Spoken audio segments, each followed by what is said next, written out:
ਸਤਿ ਸ਼੍ਰੀ ਅਕਾਲ, ਨਮਸਕਾਰ ਤੇ ਆਦਾਬ। मैं हाँ हरजिंद मांगड़ ते तुसीं देख रहे हो इंडोज टीवी। स्वागत है जी सारिਆਂ ਦਾ। खबरां ਦੀ शुरुआत करदे हां ਹੈਡਲਾਈਨਸ ਦੇ ਨਾਲ। ਪ੍ਰੈਸ ਕਲੱਬ ਦੇ ਅੰਦਰ ਪੱਤਰਕਾਰ ਤੇ ਕੀਤਾ ਗਿਆ ਜਾਨਲੇਵਾ ਹਮਲਾ। ਸੀਸੀਟੀਵੀ ਕੈਮਰੇ 'ਚ ਘਟਨਾ ਹੋਈ ਕੈਦ। ਪੁਲਿਸ ਦਾ ਨਹੀਂ ਰਿਹਾ ਕੋਈ ਡਰ। ਸਰਬੱਤ ਖਾਲਸਾ ਦੇ ਮੁਤਬਾਜੀ ਜਥੇਦਾਰ ਧਿਆਨ ਸਿੰਘ ਮੰਡ ਵੱਲੋਂ ਰਾਮ ਜਨਮ ਭੂਮੀ ਪੂਜਨ ਮੌਕੇ ਸਾਹਿਬ ਸ੍ਰੀ ਗੁਰੂ ਗੋਬਿੰਦ ਸਿੰਘ ਜੀ ਬਾਰੇ ਦਿੱਤੇ ਬਿਆਨ ਸੰਬੰਧੀ ਇਕਬਾਲ ਸਿੰਘ ਅਤੇ ਪ੍ਰਧਾਨ ਮੰਤਰੀ ਨਰਿੰਦਰ ਮੋਦੀ ਨੂੰ ਕੀਤਾ ਗਿਆ ਤਲਬ। ਕਿਹਾ 20 ਸਤੰਬਰ ਤੱਕ ਅਕਾਲ ਤਖਤ ਸਾਹਿਬ ਤੇ ਪੇਸ਼ ਹੋ ਕੇ ਕਰਨ ਆਪਣਾ ਪੱਖ ਸਪਸ਼ਟ। ਆਸਟ੍ਰੇਲੀਆ ਦੇ ਵਿਕਟੋਰੀਆ 'ਚ ਕੋਰੋਨਾ ਵਾਇਰਸ ਦੇ ਕੇਸਾਂ ਦੀ ਗਿਣਤੀ ਵੱਧ ਕੇ 278 ਹੋਈ। ਇਕੱਲੇ ਵਿਕਟੋਰੀਆ 'ਚ ਹੋਈਆਂ ਨਵੀਆਂ 8 ਮੌਤਾਂ। ਉਧਰ ਨਿਊ ਸਾਊਥ ਵੇਲਜ਼ ਵਿੱਚ 12 ਹੋਰ ਕੇਸ ਕੀਤੇ ਗਏ ਰਿਕਾਰਡ। ਪਠਾਨਕੋਟ ਸਬ ਜੇਲ੍ਹ ਨੂੰ ਬਣਾਇਆ ਗਿਆ ਕੁਆਰੰਟੀਨ ਜੇਲ੍ਹ। ਪੰਜਾਬ ਦੇ ਅਲੱਗ-ਅਲੱਗ ਜੇਲ੍ਹਾਂ ਦੇ ਵਿੱਚ ਬੰਦ ਕੈਦੀਆਂ ਨੂੰ ਲਿਆਂਦਾ ਜਾ ਰਿਹਾ ਪਠਾਨਕੋਟ। ਜੀ ਔਰ ਪ੍ਰਾਈਮ ਖਬਰਾਂ ਤੇ ਕਰਦੇ ਹਾਂ ਚਰਚਾ ਤੇ ਵਧੇਰੇ ਚਰਚਾ ਕਰਨ ਲਈ ਸਾਡੇ ਨਾਲ ਜੁੜ ਚੁੱਕੇ ਨੇ ਪੰਜਾਬ ਤੋਂ ਗੁਰਕਵਾਲ ਬਰਾੜ ਜੀ। ਸਤਿ ਸ਼੍ਰੀ ਅਕਾਲ। ਸਤਿ ਸ਼੍ਰੀ ਅਕਾਲ ਹਰਜਨ ਤੇ ਸਤਿ ਸ਼੍ਰੀ ਅਕਾਲ ਉਹਨਾਂ ਦਰਸ਼ਕਾਂ ਨੂੰ ਜੋ ਲਗਾਤਾਰ ਪ੍ਰਾਈਮ ਖਬਰਾਂ ਨਾਲ ਜੁੜਦੇ ਆ ਰਹੇ ਨੇ ਜੀ। ਪ੍ਰੈਸ ਕਲੱਬ ਦੇ ਅੰਦਰ ਇੱਕ ਪੱਤਰਕਾਰ ਨੂੰ ਬੁਰੀ ਤਰ੍ਹਾਂ ਕੁੱਟਿਆ ਮਾਰਿਆ ਗਿਆ। ਘਟਨਾ ਸੀਸੀਟੀਵੀ ਕੈਮਰੇ ਦੇ ਵਿੱਚ ਕੈਦ ਹੋਈ ਹੈ ਤੇ ਜੀ ਬਰਾੜ ਜੀ, ਪੰਜਾਬ ਦੇ ਵਿੱਚ ਆਏ ਦਿਨ ਨਿਤ ਨਵੀਆਂ ਘਟਨਾਵਾਂ ਵਾਪਰਦੀਆਂ ਰਹਿੰਦੀਆਂ ਨੇ। ਇਹ ਜਿਹੜੇ ਹਮਲਾਵਰ ਆ ਇਹਨਾਂ ਦਾ ਏਡਾ ਕੁ ਹੌਸਲਾ ਵੱਧ ਚੁੱਕਿਆ ਕਿ ਪੁਲਿਸ ਦਾ ਕੋਈ ਡਰ ਜਾਂ ਖੌਫ ਨਹੀਂ ਰਿਹਾ ਹੈ। ਹਰਜਨ ਬਿਲਕੁਲ ਲਗਾਤਾਰ ਜੇ ਆਪਾਂ ਪੰਜਾਬ ਦੀ ਗੱਲ ਕਰੀਏ ਤਾਂ ਪੰਜਾਬ ਦੇ ਵਿੱਚ ਘਟਨਾਵਾਂ ਦਾ ਸਿਲਸਿਲਾ ਜਾਰੀ ਹੈ। ਚਾਹੇ ਉਹ ਮੋਗਾ ਹੋਵੇ, ਚਾਹੇ ਉਹ ਪਠਾਨਕੋਟ ਹੋਵੇ, ਪੰਜਾਬ ਦਾ ਜਿਹੜਾ ਮਰਜ਼ੀ ਜ਼ਿਲ੍ਹਾ ਲੈ ਲਓ, ਉੱਥੇ ਇਸ ਤਰ੍ਹਾਂ ਦੀਆਂ ਘਟਨਾਵਾਂ ਲਗਾਤਾਰ ਵਾਪਰ ਰਹੀਆਂ ਨੇ। ਸੋ ਪੁਲਿਸ ਹੈ ਜਿਹੜੀ, ਪੁਲਿਸ ਇਸ ਸਮੇਂ ਇੱਦਾਂ ਪ੍ਰਤੀਤ ਹੋ ਰਿਹਾ ਕਿ ਪੁਲਿਸ ਦੇ ਹੱਥੋਂ ਜਿਹੜਾ ਲਾਅ ਐਂਡ ਆਰਡਰ ਦੀ ਸਥਿਤੀ ਹੈ ਜਿਹੜੀ ਉਹ ਪੂਰੀ ਤਰ੍ਹਾਂ ਨਾਲ ਨਿਕਲ ਚੁੱਕੀ ਹੈ। ਜਿਸ ਤਰ੍ਹਾਂ ਦੀ ਇਹ ਘਟਨਾ ਫਿਰੋਜ਼ਪੁਰ ਤੋਂ ਸਾਹਮਣੇ ਆਈ ਹੈ। ਫਿਰੋਜ਼ਪੁਰ ਦੇ ਵਿੱਚ ਇੱਕ ਪੱਤਰਕਾਰ ਦੇ ਉੱਪਰ ਹਮਲਾ ਹੋਇਆ ਜਿਹੜਾ ਕਿ ਪ੍ਰੈਸ ਕਲੱਬ ਦੇ ਵਿੱਚ ਬੁਲਾ ਕੇ ਉਸ ਨੂੰ ਬੁਰੀ ਤਰ੍ਹਾਂ ਨਾਲ ਕੁੱਟਿਆ ਗਿਆ ਤੇ ਗੰਭੀਰ ਸੱਟਾਂ ਜਿਹੜੀਆਂ ਇਸ ਪੱਤਰਕਾਰ ਦੇ ਮਾਰੀਆਂ ਗਈਆਂ। ਇਹ ਬਹੁਤ ਚਿੰਤਾ ਦਾ ਵਿਸ਼ਾ ਕਿਉਂਕਿ ਪੱਤਰਕਾਰ ਭਾਈਚਾਰਾ ਕਿਸੇ ਨਾਲ ਕੋਈ ਨਿੱਜੀ ਦੁਸ਼ਮਣੀ ਜਾਂ ਰੰਜਿਸ਼ ਆ ਉਹ ਨਹੀਂ ਰੱਖਦਾ। ਜੋ ਸਮਾਜ ਦੇ ਵਿੱਚ ਵਾਪਰ ਰਿਹਾ, ਜਿਸ ਤਰ੍ਹਾਂ ਦੀਆਂ ਘਟਨਾਵਾਂ ਸਮਾਜ ਦੇ ਵਿੱਚ ਹੋ ਰਹੀਆਂ, ਉਹਨਾਂ ਨੂੰ ਪੇਸ਼ ਕਰਨਾ ਜਾਂ ਉਹਨਾਂ ਨੂੰ ਦੱਸਣਾ ਉਹਨਾਂ ਦਾ ਫਰਜ਼ ਬਣਦਾ। ਤੇ ਉਹਨਾਂ ਦੇ ਉੱਪਰ ਹੀ ਅਗਰ ਇਸ ਤਰ੍ਹਾਂ ਡਰਾਉਣ ਧਮਕਾਉਣ ਦੇ ਲਈ ਇਸ ਤਰ੍ਹਾਂ ਦੇ ਹਮਲੇ ਕੀਤੇ ਜਾਂਦੇ ਆ ਤਾਂ ਕਿਤੇ ਨਾ ਕਿਤੇ ਇਹਦੇ ਤੋਂ ਇਹ ਸਾਬਤ ਹੁੰਦਾ ਕਿ ਸੱਚ ਦੀ ਜੋ ਆਵਾਜ਼ ਆ ਉਹਨੂੰ ਦੱਬਣ ਦੀ ਕੋਸ਼ਿਸ਼ ਕੀਤੀ ਜਾ ਰਹੀ ਹੈ। ਸੋ ਪੁਲਿਸ ਵੱਲੋਂ ਸਿਰਫ ਕਾਰਵਾਈ ਦੇ ਨਾਂ ਉੱਤੇ ਕਾਗਜ਼ੀ ਕਾਰਵਾਈਆਂ ਕੀਤੀਆਂ ਜਾ ਰਹੀਆਂ। ਜਦੋਂ ਤੱਕ ਮੁਲਜ਼ਮ ਹੈ ਪੁਲਿਸ ਦੀ ਪਕੜ ਦੇ ਵਿੱਚ ਨਹੀਂ ਆ ਜਾਂਦੇ, ਉਹਨਾਂ ਨੂੰ ਪੁਲਿਸ ਹਿਰਾਸਤ ਦੇ ਵਿੱਚ ਨਹੀਂ ਲੈ ਲਿਆ ਜਾਂਦਾ, ਉਦੋਂ ਤੱਕ ਜਿਹੜਾ ਇਹ ਮਾਮਲਾ ਸ਼ਾਂਤ ਹੋਣ ਵਾਲਾ ਨਹੀਂ ਲੱਗਦਾ। ਸੋ ਇੱਥੇ ਜਿਹੜੀ ਪੁਲਿਸ ਨੂੰ ਆਪਣੀ ਕਾਰਵਾਈ ਹੈ ਜਿਹੜੀ ਉਹ ਪ੍ਰਤੱਖ ਰੂਪ ਦੇ ਵਿੱਚ ਕਰਨੀ ਪੈਣੀ ਹੈ ਜੀ। ਸਰਬੱਤ ਖਾਲਸਾ ਦੇ ਮੁਤਬਾਜੀ ਜਥੇਦਾਰ ਭਾਈ ਧਿਆਨ ਸਿੰਘ ਮੰਡ ਵੱਲੋਂ ਰਾਮ ਜਨਮ ਭੂਮੀ ਪੂਜਨ ਮੌਕੇ ਸਾਹਿਬ ਸ੍ਰੀ ਗੁਰੂ ਗੋਬਿੰਦ ਸਿੰਘ ਜੀ ਬਾਰੇ ਦਿੱਤੇ ਬਿਆਨ ਸੰਬੰਧੀ ਗਿਆਨੀ ਇਕਬਾਲ ਸਿੰਘ ਅਤੇ ਪ੍ਰਧਾਨ ਮੰਤਰੀ ਨਰਿੰਦਰ ਮੋਦੀ ਨੂੰ ਤਲਬ ਕੀਤਾ ਗਿਆ। ਉਹਨਾਂ ਕਿਹਾ ਹੈ ਕਿ ਗਿਆਨੀ ਇਕਬਾਲ ਸਿੰਘ 20 ਅਗਸਤ ਤੱਕ ਆਪਣਾ ਪੱਖ ਸਪਸ਼ਟ ਕਰਨ। ਗੁਰੂ ਪਿਆਰੇ, ਗੁਰੂ ਸਵਾਰੇ, ਖਾਲਸਾ ਜੀ, ਵਾਹਿਗੁਰੂ ਜੀ ਕਾ ਖਾਲਸਾ, ਵਾਹਿਗੁਰੂ ਜੀ ਕੀ ਫਤਿਹ। ਆਪ ਸਭ ਜਾਣਦੇ ਹੋ ਕਿ ਇਸ ਸਮੇਂ ਪੰਥ ਉੱਤੇ ਸੰਕਟ ਦੀ ਘੜੀ ਹੈ ਅਤੇ ਉੱਚੀਆਂ ਪਦਵੀਆਂ ਉੱਤੇ ਬੈਠਣ ਵਾਲੇ ਲੋਕ ਸਿੱਖ ਕੌਮ ਨੂੰ ਨੀਵਾਂ ਦਿਖਾਉਣ ਉੱਤੇ ਉਤਰ ਆਏ ਹਨ। ਇਸ ਕਰਕੇ ਅੱਜ ਦਾਸ ਨੇ ਸਰਬੱਤ ਖਾਲਸਾ ਵੱਲੋਂ ਸ੍ਰੀ ਅਕਾਲ ਤਖਤ ਸਾਹਿਬ ਦੇ ਕਾਰਜਕਾਰੀ ਜਥੇਦਾਰ ਵਜੋਂ ਬਖਸ਼ਿਸ਼ ਸੇਵਾ ਨੂੰ ਨਿਭਾਉਂਦਿਆਂ ਪੰਥਕ ਪਰੰਪਰਾ ਅਨੁਸਾਰ ਪੰਜ ਸਿੰਘ ਸਾਹਿਬਾਨ ਦੀ ਇਕੱਤਰਤਾ ਵਿੱਚ ਗੁਰਮਤਾ ਸੋਧਿਆ ਹੈ ਕਿ ਤਖਤ ਸ੍ਰੀ ਪਟਨਾ ਸਾਹਿਬ ਦੇ ਸਾਬਕਾ ਜਥੇਦਾਰ ਗਿਆਨੀ ਇਕਬਾਲ ਸਿੰਘ ਨੇ ਅਯੁੱਧਿਆ ਵਿੱਚ ਰਾਮ ਮੰਦਿਰ ਦੀ ਉਸਾਰੀ ਦੇ ਨੀਂਹ ਪੱਥਰ ਦੇ ਮੌਕੇ ਸਿੱਖ ਕੌਮ ਨੂੰ ਲਵ ਕੁਸ਼ ਦੀ ਔਲਾਦ ਦੱਸ ਕੇ ਗੁਰੂ ਸਾਹਿਬਾਨਾਂ ਅਤੇ ਸਿੱਖ ਕੌਮ ਦਾ ਨਿਰਾਦਰ ਕੀਤਾ ਹੈ। ਕਿਉਂਕਿ ਸਾਡੇ ਵਾਸਤੇ ਸਾਰੀਆਂ ਕੌਮਾਂ ਬਰਾਬਰ ਹਨ। ਕਿਸੇ ਦਾ ਮੰਦਿਰ ਜਾਂ ਮਸਜਿਦ ਪੰਥ ਵਾਸਤੇ ਰੱਬ ਦਾ ਘਰ ਹੈ। ਗੁਰੂ ਪੰਥ ਸਮਝੌਤੇ ਵਿੱਚ ਤਾਂ ਬੈਠ ਸਕਦਾ ਹੈ ਪਰ ਧਿਰ ਨਹੀਂ ਬਣ ਸਕਦਾ। ਇਸ ਕਰਕੇ ਪੰਜ ਸਿੰਘ ਸਾਹਿਬਾਨ ਵੱਲੋਂ ਗਿਆਨੀ ਇਕਬਾਲ ਸਿੰਘ ਨੂੰ ਆਦੇਸ਼ ਦਿੱਤਾ ਜਾਂਦਾ ਹੈ ਕਿ ਉਹ 20 ਅਗਸਤ ਤੱਕ ਅਕਾਲ ਤਖਤ ਸਾਹਿਬ ਤੇ ਪੇਸ਼ ਹੋ ਕੇ ਆਪਣਾ ਪੱਖ ਸਪਸ਼ਟ ਕਰਨ।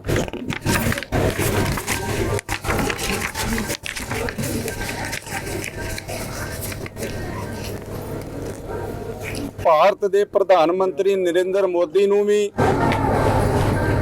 ਆਦੇਸ਼ ਕੀਤਾ ਜਾਂਦਾ ਹੈ ਕਿ ਉਸਨੇ ਗੁਰੂ ਗੋਬਿੰਦ ਸਿੰਘ ਵੱਲੋਂ ਰਮਾਇਣ ਲਿਖੇ ਜਾਣ ਦਾ ਬਿਆਨ ਦੇ ਕੇ ਗੁਰੂ ਸਾਹਿਬ ਅਤੇ ਸਿੱਖ ਕੌਮ ਦਾ ਅਪਮਾਨ ਕੀਤਾ ਹੈ। ਇਸ ਬਿਆਨ ਨਾਲ ਸਿੱਖ ਕੌਮ ਦੀਆਂ ਧਾਰਮਿਕ ਭਾਵਨਾਵਾਂ ਨੂੰ ਡੂੰਘੀ ਠੇਸ ਪਹੁੰਚੀ ਹੈ। ਇਸ ਲਈ ਪ੍ਰਧਾਨ ਮੰਤਰੀ ਵਰਗੇ ਅਹੁਦੇ ਉੱਤੇ ਬੈਠੇ ਕਿਸੇ ਗੈਰ ਸਿੱਖ ਵਿਅਕਤੀ ਨੂੰ ਕੋਈ ਹੱਕ ਨਹੀਂ ਹੈ ਕਿ ਉਹ ਸਿੱਖਾਂ ਦੇ ਅੰਦਰੂਨੀ ਮਸਲਿਆਂ ਵਿੱਚ ਦਖਲ ਅੰਦਾਜ਼ੀ ਕਰੇ। ਇਸ ਵਾਸਤੇ ਪੰਜ ਸਿੰਘ ਸਾਹਿਬਾਨ ਗੁਰਮਤਿ ਦੀ ਰੋਸ਼ਨੀ ਵਿੱਚ ਨਰਿੰਦਰ ਮੋਦੀ ਨੂੰ ਆਦੇਸ਼ ਦਿੰਦੇ ਹਨ ਕਿ ਉਹ 15 ਦਿਨਾਂ ਦੇ ਅੰਦਰ ਅੰਦਰ ਆਪਣਾ ਬਿਆਨ ਵਾਪਸ ਲਵੇ ਅਤੇ ਸਿੱਖ ਕੌਮ ਤੋਂ ਮਾਫੀ ਮੰਗੇ, ਨਹੀਂ ਤਾਂ ਪੰਜ ਸਿੰਘ ਸਾਹਿਬਾਨ ਮੁੜ ਤੋਂ ਗੁਰਮਤਾ ਕਰਕੇ ਸਿੱਖ ਸੰਗਤਾਂ ਨੂੰ ਅਪੀਲ ਕਰਨਗੇ ਕਿ ਉਹ ਭਾਰਤੀ ਸੰਵਿਧਾਨ ਅਤੇ ਕਾਨੂੰਨ ਅਨੁਸਾਰ ਨਰਿੰਦਰ ਮੋਦੀ ਦੇ ਖਿਲਾਫ ਧਾਰਾ 295 ਏ ਅਧੀਨ ਮੁਕੱਦਮੇ ਦਰਜ ਕਰਵਾਉਣ। ਜੀ ਬਰਾਜ ਗਿਆਨੀ ਇਕਬਾਲ ਸਿੰਘ ਪਹਿਲਾਂ ਵੀ ਵਿਵਾਦਤ ਬਿਆਨ ਦੇਣ ਦੇ ਵਿੱਚ ਕਾਫੀ ਫੇਮਸ ਰਹਿੰਦੇ ਨੇ ਤੇ ਪਹਿਲਾਂ ਵੀ ਉਹਨਾਂ ਨੂੰ ਜਥੇਦਾਰੀ ਤੋਂ ਤਲਬ ਕੀਤਾ ਗਿਆ ਸੀ 2013 ਦੇ ਵਿੱਚ ਇਹਨਾਂ ਗੱਲਾਂ ਕਰਕੇ, ਕਿਉਂਕਿ ਉਹ ਟਾਈਮ ਤੇ ਕੋਈ ਨਾ ਕੋਈ ਵਿਵਾਦਤ ਬਿਆਨ ਦਿੰਦੇ ਰਹਿੰਦੇ ਨੇ। ਹਾਂ ਜੀ ਹਰਜਿੰਦਰ, ਬਿਲਕੁਲ ਗਿਆਨੀ ਇਕਬਾਲ ਸਿੰਘ ਦਾ ਜਿਹੜਾ ਵਿਵਾਦਾਂ ਨਾਲ ਬਹੁਤ ਗੂੜਾ ਸੰਬੰਧ ਹੈ। ਕੋਈ ਇੱਕ ਵਿਵਾਦ ਨਹੀਂ, ਲਗਾਤਾਰ ਉਹ ਵਿਵਾਦਾਂ ਦੇ ਵਿੱਚ ਬਣੇ ਰਹਿੰਦੇ ਨੇ। ਕੋਈ ਨਾ ਕੋਈ ਬਿਆਨ ਆ ਜਿਹੜਾ ਇਸ ਤਰ੍ਹਾਂ ਦਾ ਦਿੰਦੇ ਰਹਿੰਦੇ, ਜਿਹਦੇ ਕਰਕੇ ਕੋਈ ਨਾ ਕੋਈ ਨਵਾਂ ਵਿਵਾਦ ਆ ਜਿਹੜਾ ਉਹ ਛਿੜ ਜਾਂਦਾ। ਇਸੇ ਤਰ੍ਹਾਂ ਹੀ ਉਹਨਾਂ ਨੇ ਇੱਕ ਵਾਰ ਜਿਹੜਾ ਗੁਰੂ ਗੋਬਿੰਦ ਸਿੰਘ ਜੀ ਦੇ ਪੁਨਰ ਜਨਮ ਬਾਰੇ ਜਿਹੜਾ ਇੱਕ ਬਿਆਨ ਦਿੱਤਾ ਸੀ ਤੇ ਇੱਥੋਂ ਤੱਕ ਉਹਨਾਂ ਨੇ ਦਾਅਵਾ ਕਰ ਦਿੱਤਾ ਸੀ ਕਿ ਇਸ ਤਰੀਕ ਤੱਕ ਗੁਰੂ ਗੋਬਿੰਦ ਸਿੰਘ ਜੀ ਸਾਹਿਬ ਦਾ ਜਿਹੜਾ ਪੁਨਰ ਜਨਮ ਹੋ ਸਕਦਾ। ਸੋ ਇਸ ਤਰੀਕੇ ਨਾਲ ਬਹੁਤ ਸਾਰੇ ਵਿਵਾਦ ਆ ਜਿਹੜੇ ਉਹ ਗਿਆਨੀ ਇਕਬਾਲ ਸਿੰਘ ਨਾਲ ਜੁੜੇ ਹੋਏ ਆ। ਤੇ ਇਸੇ ਹੀ ਤਰ੍ਹਾਂ ਜਦੋਂ ਰਾਮ ਮੰਦਰ ਦਾ ਭੂਮੀ ਪੂਜਨ ਕੀਤਾ ਗਿਆ ਤਾਂ ਉਸ ਸਮੇਂ ਉਹਨਾਂ ਵੱਲੋਂ ਵੀ ਇੱਕ ਹੋਰ ਵਿਵਾਦਿਤ ਬਿਆਨ ਆ ਜਿਹੜਾ ਜਾਰੀ ਕਰ ਦਿੱਤਾ ਗਿਆ ਸੀ, ਜਿਸ ਕਾਰਨ ਪੂਰੇ ਹੀ ਸਿੱਖ ਹਲਕਿਆਂ ਦੇ ਵਿੱਚ ਜੋ ਸਿੱਖ ਸੰਗਤ ਹੈ ਉਹਨਾਂ ਦੇ ਵਿੱਚ ਇੱਕ ਸਮੇਂ ਜਿਹੜੀ ਰੋਸ ਦੀ ਲਹਿਰ ਹੈ ਜਿਹੜੀ ਉਹ ਦੌੜ ਗਈ ਸੀ ਤੇ ਇਸ ਬਿਆਨ ਦਾ ਪੂਰਨ ਤੌਰ ਤੇ ਵਿਰੋਧ ਵੀ ਹੋਣਾ ਸ਼ੁਰੂ ਹੋ ਗਿਆ ਸੀ। ਸੋ ਇਸ ਮਾਮਲੇ ਦੇ ਵਿੱਚ ਹੁਣ ਜੋ ਜਥੇਦਾਰ ਭਾਈ ਧਿਆਨ ਸਿੰਘ ਮੰਡ ਨੇ ਉਹ ਅੱਗੇ ਆਏ ਨੇ। ਉਹਨਾਂ ਵੱਲੋਂ ਜਿਹੜਾ ਹੈਗਾ ਇਸ ਟਾਈਮ ਗਿਆਨੀ ਇਕਬਾਲ ਸਿੰਘ ਨੂੰ ਤਲਬ ਕੀਤਾ ਗਿਆ, ਪਰ ਜੋ ਧਿਆਨ ਸਿੰਘ ਮੰਡ ਨੇ ਉਹ ਵੀ ਖੁਦ ਕਈ ਵਿਵਾਦਾਂ ਨਾਲ ਜੁੜੇ ਹੋਏ ਨੇ, ਕਿਉਂਕਿ ਸਰਬੱਤ ਖਾਲਸਾ ਨੂੰ ਲੈ ਕੇ ਵੀ ਉਹਨਾਂ ਨਾਲ ਕਈ ਵਿਵਾਦ ਜੁੜੇ ਹੋਏ ਨੇ। ਇਸ ਦੇ ਨਾਲ ਨਾਲ ਗੁਰੂ ਗ੍ਰੰਥ ਸਾਹਿਬ ਦੀ ਜੋ ਬੇਅਦਬੀਆਂ ਹੋਈਆਂ ਨੇ ਉਹਨਾਂ ਬੇਅਦਬੀਆਂ ਦੇ ਸਮੇਂ ਵੀ ਕਈ ਵਿਵਾਦ ਆ ਜਿਹੜੇ ਉਹ ਧਿਆਨ ਸਿੰਘ ਮੰਡ ਨਾਲ ਜੁੜੇ ਨੇ। ਪਰ ਹੁਣ ਦੇਖਣ ਵਾਲੀ ਗੱਲ ਇਹ ਹੋਊਗੀ ਕਿ ਧਿਆਨ ਸਿੰਘ ਮੰਡ ਜੀ ਵੱਲੋਂ ਜੋ ਤਲਬ ਕੀਤਾ ਗਿਆ ਉਸ ਤਲਬ ਨੂੰ ਲੈ ਕੇ ਗਿਆਨੀ ਇਕਬਾਲ ਸਿੰਘ ਵੱਲੋਂ ਕਿਸ ਤਰ੍ਹਾਂ ਦਾ ਜਿਹੜਾ ਬਿਆਨ ਸਾਹਮਣੇ ਆਉਂਦਾ ਹੈ ਤੇ ਪ੍ਰਧਾਨ ਮੰਤਰੀ ਆਫਿਸ ਵੱਲੋਂ ਇਸ ਤਰ੍ਹਾਂ ਕਿਸ ਤਰੀਕੇ ਨਾਲ ਇਹਨੂੰ ਦੇਖਿਆ ਜਾਂਦਾ ਜੀ। ਵਧਦੇ ਅਗਲੀ ਖਬਰ ਵੱਲ। ਪਠਾਨਕੋਟ ਦੀ ਸਬ ਜੇਲ੍ਹ ਨੂੰ ਕੁਆਰੰਟੀਨ ਜੇਲ੍ਹ ਬਣਾ ਦਿੱਤਾ ਗਿਆ ਹੈ। 70 ਕਰੋਨਾ ਵਾਇਰਸ ਦੇ ਸੰਬੰਧਿਤ ਕੈਦੀਆਂ ਨੂੰ ਸ਼ਿਫਟ ਕੀਤਾ ਗਿਆ ਹੈ ਪਠਾਨਕੋਟ ਦੀ ਜੇਲ੍ਹ ਦੇ ਵਿੱਚ। ਇਹ ਪੱਟੀ ਸਬ ਜੇਲ੍ਹ ਤੋਂ ਲੈ ਕੇ ਆਏ ਜੀ। ਇਹ ਕਰੋਨਾ ਪੋਜ਼ਿਟਿਵ ਨੇ ਜਿਹੜੇ ਇੱਥੇ ਕਰੋਨਾ ਪੋਜ਼ਿਟਿਵ ਵਾਸਤੇ ਇੱਥੇ ਜਿਹੜੀ ਪਠਾਨਕੋਟ ਜੇਲ੍ਹ ਬਣੀ ਆ ਇੱਥੇ ਡਿਪੋਜ਼ਿਟ ਕਰਨ ਵਾਸਤੇ ਆਏ। ਕਿੰਨੇ ਬੰਦੇ ਲੈ ਕੇ ਆਏ? 25 ਬੰਦੇ ਲੈ ਕੇ ਆਏ। ਇਸ ਤੋਂ ਇਲਾਵਾ ਪੰਜਾਬ ਦੀ ਹੋਰ ਵੀ ਜੇਲ੍ਹਾਂ 'ਚ ਇੱਥੇ ਲਿਆਂਦੇ ਜਾ ਰਹੇ ਨੇ? ਬਾਕੀ ਬਾਰੇ ਮੈਨੂੰ ਜਾਣਕਾਰੀ ਨਹੀਂ ਜੀ। ਅਸੀਂ ਪੱਟੀ ਜੇਲ੍ਹ ਤੋਂ ਇੱਥੇ ਲੈ ਕੇ ਆਏ। ਕਿਸ ਤਰ੍ਹਾਂ ਦੇ ਜਿਹੜੇ ਸੁਰੱਖਿਆ ਪ੍ਰਬੰਧਾਂ ਦੇ ਵਿੱਚ ਲਿਆਂਦਾ ਗਿਆ ਇਹਨਾਂ ਨੂੰ? ਅਸੀਂ ਪੂਰੀ ਸੁਰੱਖਿਆ ਪ੍ਰਬੰਧ ਲਿਆਂਦੇ ਆ ਜੀ। 2 ਸਕਿਉਰਟਾਂ 2 ਪਾਇਲਟਾਂ ਨਾਲ ਲੈ ਕੇ ਆਏ ਇਹਨਾਂ ਨੂੰ। ਪੂਰੀ ਬੰਦ ਬੋਡੀ ਗੱਡੀ ਹੈ ਜੀ। ਤੇ ਜਿਵੇਂ ਸਰਕਾਰ ਦੀ ਗਾਈਡਲਾਈਨਸ ਹੈ ਕਿ ਮਾਸਕ ਵਗੈਰਾ ਪਾ ਕੇ ਰੱਖਣਾ, ਸੈਨੀਟਾਈਜ਼ ਵਗੈਰਾ ਦਾ ਪ੍ਰਯੋਗ ਕਰਨਾ, ਉਹਦਾ ਕਿਸ ਤਰ੍ਹਾਂ ਦਾ ਪ੍ਰਯੋਗ ਕੀਤਾ ਜਾਂਦਾ? ਉਹ ਸਰ ਕਰ ਰਹੇ ਆ ਜੀ ਅਸੀਂ ਬਿਲਕੁਲ। ਜੀ ਬਰਾੜ ਜੀ, ਪਠਾਨਕੋਟ ਦੀ ਸਬ ਜੇਲ੍ਹ ਨੂੰ ਕੁਆਰੰਟੀਨ ਜੇਲ੍ਹ ਬਣਾ ਦਿੱਤਾ ਗਿਆ। ਸੋ ਕੀ ਇੱਥੇ ਪੁਖਤਾ ਪ੍ਰਬੰਧ ਹੈਗੇ ਨੇ ਕੈਦੀਆਂ ਨੂੰ ਰੱਖਣ ਲਈ ਜੋ ਕਿ ਕਰੋਨਾ ਵਾਇਰਸ ਪੋਜ਼ਿਟਿਵ ਨੇ? ਕੀ ਪੂਰੀ ਜੋ ਸੁੱਖ ਸੁਵਿਧਾਵਾਂ ਹੁੰਦੀਆਂ ਨੇ ਹਸਪਤਾਲ ਦੇ ਵਿੱਚ, ਵੈਂਟੀਲੇਟਰ ਹੈਗੇ ਨੇ, ਦਵਾਈਆਂ ਉਹਨਾਂ ਨੂੰ ਪ੍ਰੋਪਰ ਮਿਲ ਰਹੀਆਂ ਨੇ, ਕੀ ਡਾਕਟਰਾਂ ਦੀ ਕੋਈ ਘਾਟ ਤਾਂ ਨਹੀਂ ਹੈ?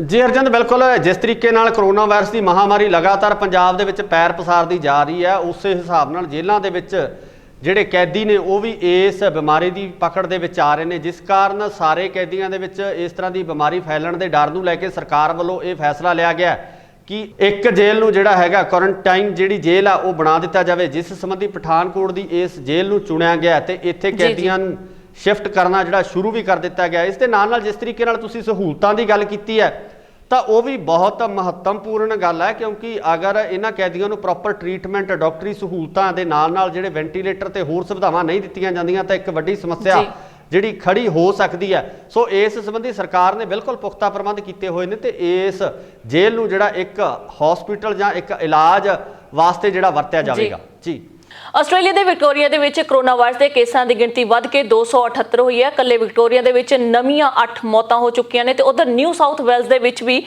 12 ਹੋਰ ਕੇਸ ਰਿਕਾਰਡ ਕੀਤੇ ਗਏ ਨੇ। ਸੋ ਬਰਾੜ ਜੀ, ਪੰਜਾਬ ਦੇ ਵਿੱਚ ਕੀ ਸਥਿਤੀ ਹੈ ਹੁਣ ਕਰੋਨਾ ਵਾਇਰਸ ਦੇ ਕੇਸਾਂ ਨੂੰ ਲੈ ਕੇ? ਜੀ ਹਰਜਿੰਦ, ਆਪਾਂ ਆਸਟ੍ਰੇਲੀਆ ਦੇ ਨਾਲ ਪੰਜਾਬ ਦੀ ਗੱਲ ਕਰੀਏ ਤਾਂ ਪੰਜਾਬ ਦੇ ਵਿੱਚ ਵੀ ਕੋਈ ਸਥਿਤੀ ਬਹੁਤੀ ਚੰਗੀ ਜਿਹੜੀ ਨਜ਼ਰ ਨਹੀਂ ਆ ਰਹੀ ਹੈ। ਲਗਾਤਾਰ ਕੇਸਾਂ ਦੀ ਗਿਣਤੀ ਦੇ ਵਿੱਚ ਵਾਧਾ ਹੋ ਰਿਹਾ। ਲਗਾਤਾਰ ਕਰੋਨਾ ਵਾਇਰਸ ਹੈ ਜਿਹੜਾ ਉਹ ਪੰਜਾਬ ਦੇ ਵੱਖ-ਵੱਖ ਜ਼ਿਲ੍ਹਿਆਂ ਦੇ ਵਿੱਚ ਆਪਣੇ ਪੈਰ ਆ ਜਿਹੜੇ ਉਹ ਪਸਾਰਦੇ ਨਜ਼ਰ ਆ ਰਿਹਾ। ਸੋ ਇਸ ਹਿਸਾਬ ਨਾਲ ਜੇ ਹੁਣ ਤੱਕ ਆਪਾਂ ਗੱਲ ਕਰੀਏ ਤਾਂ ਟੋਟਲ ਜਿਹੜੇ ਸੈਂਪਲ ਨੇ ਉਹ 6,97,327 ਦੇ ਕਰੀਬ ਜਿਹੜੇ ਸੈਂਪਲ ਆ ਉਹ ਪੰਜਾਬ ਦੇ ਵਿੱਚੋਂ ਲਏ ਜਾ ਚੁੱਕੇ ਨੇ ਤੇ ਇਸ ਦੇ ਵਿੱਚ 25,899 ਜਿਹੜੇ ਕੇਸ ਆ ਉਹ ਪੋਜ਼ਿਟਿਵ ਆ ਚੁੱਕੇ ਨੇ ਤੇ ਇਸ ਸਮੇਂ ਦੀ ਜੇ ਆਪਾਂ ਗੱਲ ਕੀਤੀ ਜਾਵੇ ਤਾਂ 11 ਤਰੀਕ ਤੱਕ ਜੋ ਮੇਰੇ ਕੋਲੇ ਅੰਕੜੇ ਮੌਜੂਦ ਨੇ ਉਹਨਾਂ ਦੇ ਹਿਸਾਬ ਨਾਲ 636 ਦੇ ਕਰੀਬ ਪੰਜਾਬ ਦੇ ਵਿੱਚ ਜਿਹੜੀਆਂ ਮੌਤਾਂ ਹੋ ਚੁੱਕੀਆਂ ਨੇ। ਸੋ ਇਸ ਹਿਸਾਬ ਨਾਲ ਜੇ ਆਪਾਂ ਪਰ ਡੇ ਦੀ ਗੱਲ ਕਰੀਏ ਤਾਂ ਲਗਭਗ 1000 ਕੇਸ ਦੇ ਕਰੀਬ ਜਿਹੜਾ ਪੰਜਾਬ ਦੇ ਵਿੱਚੋਂ ਨਿਕਲ ਕੇ ਸਾਹਮਣੇ ਆ ਰਿਹਾ। ਉਹ ਕਦੇ ਗਿਣਤੀ 1000 ਤੋਂ ਵੱਧ ਜਾਂਦੀ ਹੈ, ਕਦੇ 1000 ਤੋਂ ਕੁਝ ਘਟ ਜਾਂਦੀ ਹੈ। ਸੋ ਇਸ ਹਿਸਾਬ ਨਾਲ ਜਿਹੜੀ ਹੈ ਲਗਾਤਾਰ ਕੇਸਾਂ ਦੀ ਗਿਣਤੀ ਦੇ ਵਿੱਚ ਵਾਧਾ ਹੋ ਰਿਹਾ। ਲਗਾਤਾਰ ਕਰੋਨਾ ਵਾਇਰਸ ਆਮ ਲੋਕਾਂ ਦੇ ਵਿੱਚ ਪੈਰ ਪਸਾਰਦਾ ਨਜ਼ਰ ਆ ਰਿਹਾ। ਜੀ ਆਸਟ੍ਰੇਲੀਆ ਦੇ ਵਿੱਚ ਕਰੋਨਾ ਵਾਇਰਸ ਦੇ ਐਕਟਿਵ ਕੇਸਾਂ ਦੀ ਗਿਣਤੀ 9,293 ਹੈ ਤੇ ਮੌਤਾਂ ਦੀ ਗਿਣਤੀ 361 ਹੋ ਚੁੱਕੀ ਹੈ। ਜੇਕਰ ਗੱਲ ਕੀਤੀ ਜਾਵੇ ਨਿਊਜ਼ੀਲੈਂਡ ਦੀ, ਨਿਊਜ਼ੀਲੈਂਡ ਦੇ ਵਿੱਚ ਵੀ ਕੇਸਾਂ ਦੀ ਗਿਣਤੀ 36 ਹੋ ਚੁੱਕੀ ਹੈ। 24 ਘੰਟਿਆਂ ਦੇ ਵਿੱਚ ਨਿਊਜ਼ੀਲੈਂਡ ਦੇ ਆਕਲੈਂਡ ਦੇ ਵਿੱਚ 13 ਹੋਰ ਕੇਸ ਰਿਕਾਰਡ ਕੀਤੇ ਜਾ ਰਹੇ ਨੇ। ਦੱਸਿਆ ਜਾ ਰਿਹਾ ਕਿ 2 ਕੇਸ ਅਜਿਹੇ ਨੇ ਜਿਹੜੇ ਕਿ ਬੱਚੇ ਨੇ 9 ਸਾਲ ਤੋਂ ਘੱਟ ਉਮਰ ਦੇ ਨੇ। ਸੋ ਸਾਰਿਆਂ ਨੂੰ ਕੁਆਰੰਟਾਈਨ ਕੀਤਾ ਗਿਆ ਹੈ। ਬਰਾੜ ਜੀ, ਜੇਕਰ ਝਾਤ ਮਾਰੀਏ ਪਿਛਲੇ ਅੰਕੜਿਆਂ ਤੇ ਤਾਂ ਦੇਖਿਆ ਜਾ ਰਿਹਾ ਕਿ ਨਿਊਜ਼ੀਲੈਂਡ ਦੇ ਵਿੱਚ 0 ਕੇਸ ਸੀ ਤੇ ਆਸਟ੍ਰੇਲੀਆ ਦੇ ਵਿੱਚ ਵੀ ਕੇਸ ਆਲਮੋਸਟ ਸਾਰੇ ਚਲੇ ਹੀ ਗਏ ਸਨ। ਇੱਕਦਮ ਹੀ ਕੇਸਾਂ ਨੇ ਫਿਰ ਤੋਂ ਵਧਣਾ ਸ਼ੁਰੂ ਹੋਏ ਆ ਕੇਸ ਆਸਟ੍ਰੇਲੀਆ ਦੇ ਵਿੱਚ ਵੀ ਤੇ ਨਿਊਜ਼ੀਲੈਂਡ ਦੇ ਵਿੱਚ ਵੀ। ਨਿਊਜ਼ੀਲੈਂਡ ਦੇ ਵਿੱਚ ਹੁਣ ਜਿਹੜੀ ਸਰਕਾਰ ਦੀ ਚਿੰਤਾ ਵੱਧਦੀ ਜਾ ਰਹੀ ਹੈ।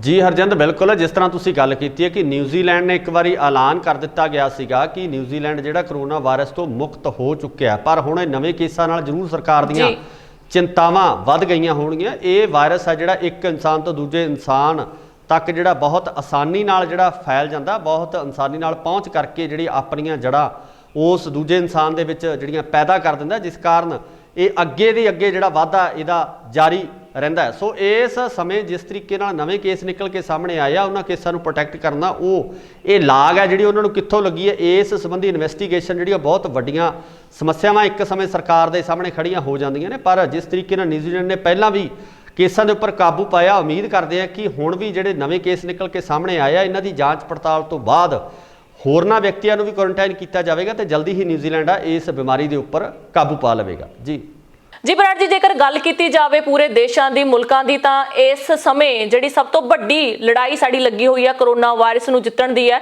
ਸੋ ਰਸ਼ੀਆ ਵੱਲੋਂ ਦਵਾਈ ਬਣਾ ਲਈ ਗਈ ਹੈ। ਅਸੀਂ ਉਮੀਦ ਕਰਦੇ ਹਾਂ ਕਿ ਭਾਰਤ ਵੀ ਆਉਣ ਵਾਲੇ ਸਮੇਂ ਦੇ ਵਿੱਚ ਅਜਿਹਾ ਕੁਝ ਕਾਰਨਾਮਾ ਕਰੇ ਕਿ ਜਿਹੜੀ ਕਰੋਨਾ ਵਾਇਰਸ ਦੀ ਦਵਾਈ ਉੱਥੇ ਬਣ ਜਾਵੇ, ਕਿਉਂਕਿ ਜਿਹੜੇ ਦੇਸ਼ ਨੇ, ਸਾਡੇ ਮੁਲਕ ਨੇ, ਇਹ ਹਥਿਆਰਾਂ ਦੀ ਲੜਾਈ ਲੜ ਰਹੇ ਨੇ, ਹਥਿਆਰਾਂ ਦੀ ਜੰਗ ਵੱਲ ਵੱਧ ਰਹੇ ਨੇ, ਬਜਾਏ ਕਿ ਕਰੋਨਾ ਵਾਇਰਸ ਦੇ ਉੱਤੇ ਜਾਂ ਕਰੋਨਾ ਵਾਇਰਸ ਦੀ ਦਵਾਈ ਨੂੰ ਬਣਾਉਣ ਦੇ ਉੱਤੇ ਫੋਕਸ ਕਰਨ। ਜੀ ਬਹੁਤ ਬਹੁਤ ਸ਼ੁਕਰੀਆ ਸਾਰੀ ਜਾਣਕਾਰੀ ਦੇ ਲਈ ਬਰਾੜ ਜੀ। ਇਜਾਜ਼ਤ ਚਾਹਾਂਗੇ। ਧੰਨਵਾਦ ਜੀ। ਤੇ ਅੰਤ ਵਿੱਚ ਦਰਸ਼ਕਾਂ ਨੂੰ ਦੱਸ ਦਈਏ ਕਿ ਪੂਰੇ ਸੰਸਾਰ ਭਰ ਦੇ ਵਿੱਚ ਕਰੋਨਾ ਵਾਇਰਸ ਦੇ ਅੱਜ ਦੀ ਡੇਟ ਦੇ ਵਿੱਚ ਕਿੰਨੇ ਕੇਸ ਰਜਿਸਟਰ ਕੀਤੇ ਗਏ ਨੇ। ਸੋ ਕੇਸਾਂ ਦੀ ਗਿਣਤੀ ਹੈ ਜੀ ਪੂਰੇ ਸੰਸਾਰ ਭਰ ਦੇ ਵਿੱਚ 2,80,06,973 ਤੇ ਜੇਕਰ ਗੱਲ ਕੀਤੀ ਜਾਵੇ ਮੌਤਾਂ ਦੀ ਤਾਂ 7,47,258। ਰਿਕਵਰੀ ਕੇਸ ਹੋ ਚੁੱਕੇ ਨੇ ਜੀ 1,37,06,688 ਤੇ ਜੇਕਰ ਗੱਲ ਕੀਤੀ ਜਾਵੇ ਕੰਟਰੀ ਵਾਈਜ਼ ਤਾਂ USA ਨੰਬਰ 1, USA ਦੇ ਵਿੱਚ ਹੁਣ ਤੱਕ ਕੇਸ ਆ ਚੁੱਕੇ ਨੇ 53,60,302 ਤੇ ਮੌਤਾਂ ਦੀ ਗਿਣਤੀ 1,69,131। ਦੂਜੇ ਨੰਬਰ ਤੇ ਬ੍ਰਾਜ਼ੀਲ ਦੇ ਵਿੱਚ ਕੇਸਾਂ ਦੀ ਗਿਣਤੀ 31,70,474 ਤੇ ਮੌਤਾਂ ਦੀ ਗਿਣਤੀ 10,04,263। ਤੀਜੇ ਨੰਬਰ ਤੇ ਇੰਡੀਆ ਦੇ ਵਿੱਚ ਕੇਸਾਂ ਦੀ ਗਿਣਤੀ 23,95,471 ਤੇ ਮੌਤਾਂ ਦੀ ਗਿਣਤੀ 47,138। ਤੀਜੇ ਨੰਬਰ ਤੇ ਰਸ਼ੀਆ ਦੇ ਵਿੱਚ ਕੇਸਾਂ ਦੀ ਗਿਣਤੀ 9,02,701 ਤੇ ਮੌਤਾਂ ਦੀ ਗਿਣਤੀ 15,260। ਪੰਜਵੇਂ ਨੰਬਰ ਤੇ ਸਾਊਥ ਅਫਰੀਕਾ ਦੀ ਗੱਲ ਕੀਤੀ ਜਾਵੇ ਤਾਂ ਕੇਸਾਂ ਦੀ ਗਿਣਤੀ 5,68,919 ਤੇ ਮੌਤਾਂ ਦੀ ਗਿਣਤੀ 11,010 ਹੋ ਚੁੱਕੀ ਹੈ। ਸੋ ਇਹ ਸਨ ਸੰਸਾਰ ਭਰ ਦੇ 5 ਟੌਪ ਦੇਸ਼ ਜਿਨ੍ਹਾਂ ਦੇ ਵਿੱਚ ਕਰੋਨਾ ਵਾਇਰਸ ਦੇ ਕੇਸਿਸ ਦੀ ਗਿਣਤੀ ਹਰ ਰੋਜ਼ ਵੱਧ ਰਹੀ ਹੈ ਤੇ ਮੌਤਾਂ ਦੀ ਗਿਣਤੀ ਦਾ ਵੀ ਸਿਲਸਿਲਾ ਲਗਾਤਾਰ ਜਾਰੀ ਹੈ। ਸਰਕਾਰ ਵੱਲੋਂ ਦਿੱਤੀਆਂ ਹਦਾਇਤਾਂ ਦੀ ਪਾਲਣਾ ਕਰੋ, ਗਾਈਡਲਾਈਨਸ ਦੀ ਪਾਲਣਾ ਕਰੋ, ਘਰਾਂ ਤੋਂ ਬਾਹਰ ਨਾ ਨਿਕਲੋ, ਇਤਿਹਾਤ ਵਰਤੋ, ਇਸੇ ਵਿੱਚ ਮਨੁੱਖਤਾ ਦੀ ਭਲਾਈ ਹੈ। ਇਜਾਜ਼ਤ ਦਿਓ, ਧੰਨਵਾਦ।